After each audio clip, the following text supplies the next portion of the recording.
There was a 7-day window we never ignored, February 1 through February 7. Before I gave my life to Jesus Christ, when I was deeply involved in witchcraft, this week was treated with unusual seriousness. Not because it was loud, not because it was dramatic, but because it was decisive. Inside the occult, we understood something most believers never realize. Early February is a spiritual reset corridor. What survived January gets challenged. What entered the new year gets tested. And whatever remains unchallenged during this week often settles in for months. I remember nights when we didn't cast spells. We didn't light candles. We didn't speak incantations. We simply listened. Because during this week, people unknowingly speak words that lock things in. Words of frustration. Words of fear. Words of agreement with old patterns. And once those words are spoken, curses don't need to be reinforced. They stabilize themselves. But there was one word that destroyed everything we tried to establish. One word that collapsed assignments instantly. One word that revoked access without ritual. One word that caused monitoring spirits to withdraw. And the frightening thing was this: many believers knew the word, but didn't know when to use it. Tonight, I'm exposing why February 1, 7 is spiritually sensitive. Why curses attempt to solidify during this week, and the one word that breaks them every time, not emotionally, not symbolically, but legally. This message is not about shouting. It's not about fear. It's about authority. And if you've felt pressure, heaviness, or unusual resistance at the start of February, this is not accidental. Stay with me. Because once you understand this, curses don't argue. They break. In witchcraft, timing mattered more than effort. February 1, 7 sits at the edge of intention and execution. People have already spoken resolutions. They've already declared hopes. But now reality meets resistance. That resistance creates verbal leakage. People say things like, "I guess this year will be the same. I'm tired of fighting. Nothing ever changes." In the spirit realm, those are not complaints. They are agreements. This week is dangerous not because darkness is strong, but because humans are careless with language. Let me clear something up. Curses are not magic beams sent from witches. They are legal systems built on agreement. Inside the occult, we were trained to look for spoken permission. Fear spoken aloud, hopelessness declared, identity questioned.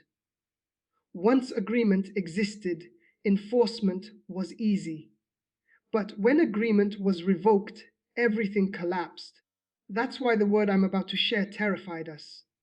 The word is Teneno, not shouted, not emotional, not dramatic. Just Neno, spoken from authority. No is not denial. No is revocation. When a believer says no with spiritual clarity, it cancels every unauthorized agreement, spoken, unspoken, known, or unknown.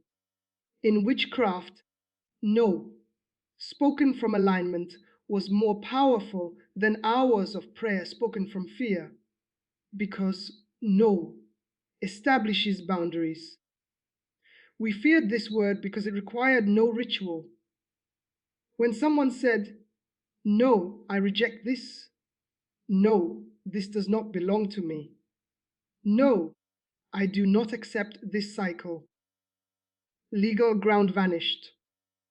Curses don't fight authority, they retreat from it. This is why emotional prayers often struggled, but quiet authority shut everything down. Here's the mistake many make. They say no while still agreeing emotionally. Authority is not volume, authority is alignment.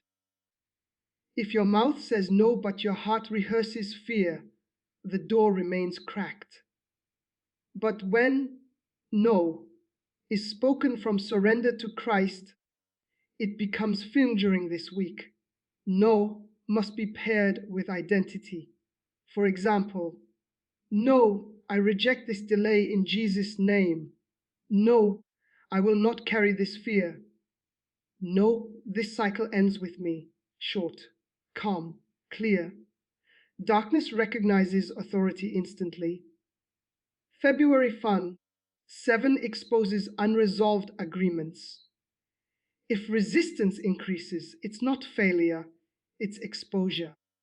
The enemy presses hardest where access is about to close.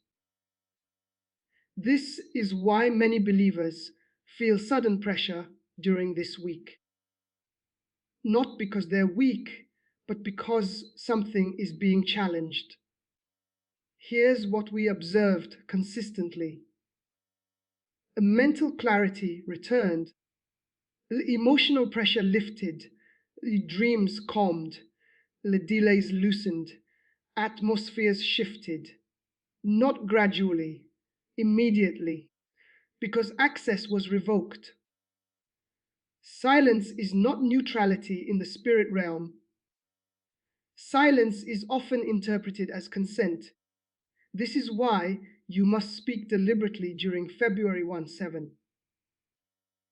Not constantly, but intentionally.